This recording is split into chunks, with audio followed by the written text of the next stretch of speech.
नमस्कार। आज हमारा विषय है सर्वनाम के भेद। आइए इन पर चर्चा करते हैं। सर्वनाम के कुल 6 भेद होते हैं। पुरुषवाचक सर्वनाम, निश्चयवाचक सर्वनाम, अनिश्चयवाचक सर्वनाम, प्रश्नवाचक सर्वनाम, संबंधवाचक सर्वनाम और अंतिम है निजवाचक सर्वनाम। आइए प्रत्येक पर बारी बारी चर्चा करते हैं। पहला है पुरुषवाचक सर्वनाम। अब पुरुष है क्या? तो वक्ता या लेखक की दृष्टि से सृष्टि के 3 रूप माने गए हैं, इन्हें ही पुरुष कहा जाता है।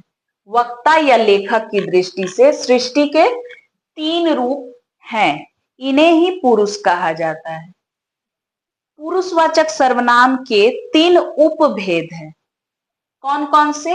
पहला है उत्तम पुरुषवाचक सर्वनाम, अर्थात यहाँ वक्ता के बारे में बात होती है।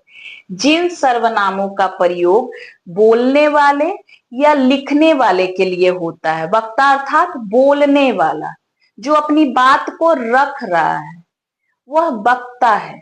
तो वक्ता के लिए, बोलने वाले के लिए या लिखने वाले लेखक के लिए जिन सर्वनामों का प्रयोग किया जाता है, उन्हें उत्तम पुरुषवाचक सर्वनाम कहते हैं। इसका मूल जो रूप है, मूल जो सर्वनाम है, वह है मैं। मैं मूल सर्वनाम है। इसका बहुवचन हम होगा। इसके बाद जितने भी सर्वनाम बने हैं, वो कारक या वचन की वजह से उनमें रूपांतरण हुआ है, इसीलिए वो बदल चुके हैं, रूप उनका बदल गया है। जैसे मैं से बना मैंने, मुझे, मेरा, मेरी, मेरे। हम से बना हमने, हमें, हमारे। तो ये सारे रूप सर्वनाम के विकसित हुए। वास्तव में मूल क्या है? मैं, और उसका बहुवचन हम। आगे बढ़ते हैं। मध्यम पुरुष सर्वनाम। अब ये क्या है? ये श्रोता, श्रोता का अर्थ है सुनने वाला, सुनने वाले या पाठक, पढ़ने वाले के लिए होता है।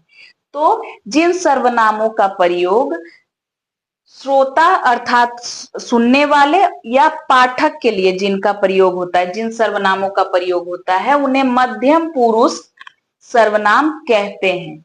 इसका मूल शब्द है तू। तू मूल सर्वनाम है।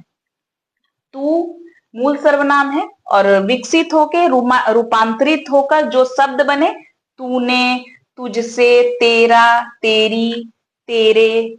और तुम इसका बहुवचन है, तुमने, तुम्हें, तुमसे, तुम्हारा। इसके बाद आदर सूचक भी शब्द इसी में आ जाते हैं, जैसे आप, आपको, आपसे। ये सभी आदर सूचक है।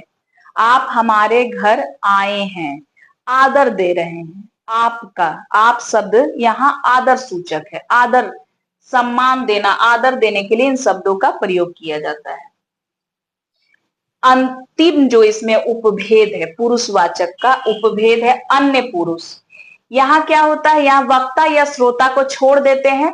अन्य जितने सृष्टि में पदार्थ है, वस्तु है, व्यक्ति है, उनकी बात यहाँ की जाती है। तो जिन सर्वनामों का प्रयोग सृष्टि के अन्य व्यक्ति, वस्तु या पदार्थ के लिए होता है, उन्हें अन्य पुरुष सर्वनाम कहते हैं। इसका मूल सर्वनाम क्या है? वह। और इसका बहुवचन क्या है? वे। और इसके बाद ये कारक और वचन से इनमें रूपांतरण आता है और अन्य शब्द जैसे उसने, उन्होंने आदि बनते हैं। आगे बढ़ते हैं। दूसरा जो भेद है सर्वनाम का, वह है निश्चयवाचक सर्वनाम। क्या है? देखिए, जिन सर्वनाम शब्दों से निकट या दूर के व्यक्तियों या वस्तुओं का निश्चित बोध होता है, उन्हें निश्चयवाचक सर्वनाम कहते हैं। निश्चित बोध होगा।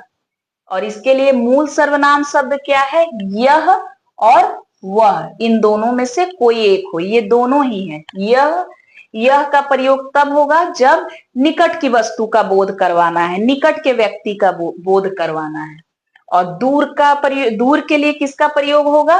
वह, दूर की वस्तु या व्यक्ति का जब हमें बोध करवाना है। जैसे एक उदाहरण हम देख सकते हैं, यह लेकर आओ, वह लेकर आओ, यह लेकर आओ, वह लेकर, यह पास में, वह दूरी का यहां बोध करवा रहा है। आगे बढ़ते हैं, अनिश्चयवाचक सर्वनाम। तो जिस सर्वनाम से व्यक्ति या वस्तु के बारे में अनिश्चित बोध हो, व्यक्ति और वस्तु का संकेत अवश्य हो, किसी व्यक्ति की बात हो रही है या किसी वस्तु की बात हो रही है, लेकिन अनिश्चित होगी, स्पष्ट रूप से कुछ भी पता नहीं चलेगा, मात्र संकेत जहां हो, उसे अनिश्चयवाचक सर्वनाम कहते हैं। इसका मूल सर्वनाम क्या है? कोई अथवा कुछ, दोनों में से कोई एक होगा। कोई या कुछ, ये दोनों मूल शब्द हैं, मूल सर्वनाम है। कोई का प्रयोग सजीव वस्तु, सजीव पदार्थ, सजीव के अर्थ में ही प्राणीवाचकों के लिए भी कोई का प्रयोग करेंगे, सजीव होना चाहिए। और कुछ का प्रयोग हम कहाँ करेंगे? निर्जीव के बोध में, प्राणीवाचक वस्तुओं के लिए, पदार्थ के लिए। आगे बढ़ते हैं, प्रश्नवाचक। जिस सर्वनाम से प्रश्न का बोध होगा वो प्रश्नवाचक सर्वनाम होगा, उसे ही प्रश्नवाचक सर्वनाम कहते हैं। कौन और क्या, ये दो मूल सर्वनाम है। कारक और वचन की वजह से इनमें भी परिवर्तन आया और अन्य रूप, अन्य शब्द बने हैं। जैसे कौन से किसे, किसने, और क्या जो है निर्जीव में इसका प्रयोग होता है। क्या का प्रयोग निर्जीव के साथ होगा और कौन का प्रयोग प्राणीवाचक या सजीव के साथ प्रयुक्त होता है। आगे बढ़ते हैं, संबंधवाचक सर्वनाम। जिस सर्वनाम से संबंध का बोध हो उसे संबंधवाचक सर्वनाम कहते हैं। इसका मूल शब्द है जो इसका मूल शब्द है जो, और विकसित हुआ है वचन और कारक की वजह से। तो जिसने, जिसे, जिसका, जिन्हें, जिनसे आदि शब्द बने हैं। अंतिम जो है निजवाचक सर्वनाम। जो सर्वनाम शब्द निज के लिए प्रयुक्त हो, स्वयं के लिए प्रयुक्त हो, अपने के लिए प्रयुक्त हो, तो उसे निजवाचक सर्वनाम कहते हैं। इसका मूल शब्द है आप, मूल शब्द है इसका आप, और स्वयं, खुद, ये सारे शब्द आ जाते हैं। ये है निजवाचक सर्वनाम। तो उम्मीद है आज सर्वनाम के भेद आपको अच्छी तरीके से समझ में आ गए होंगे, आसानी से समझे होंगे। और अगर कहीं भी आपको दुविधा हो या कोई संशय हो तो हमें अवश्य कमेंट बॉक्स में सूचित करें। धन्यवाद।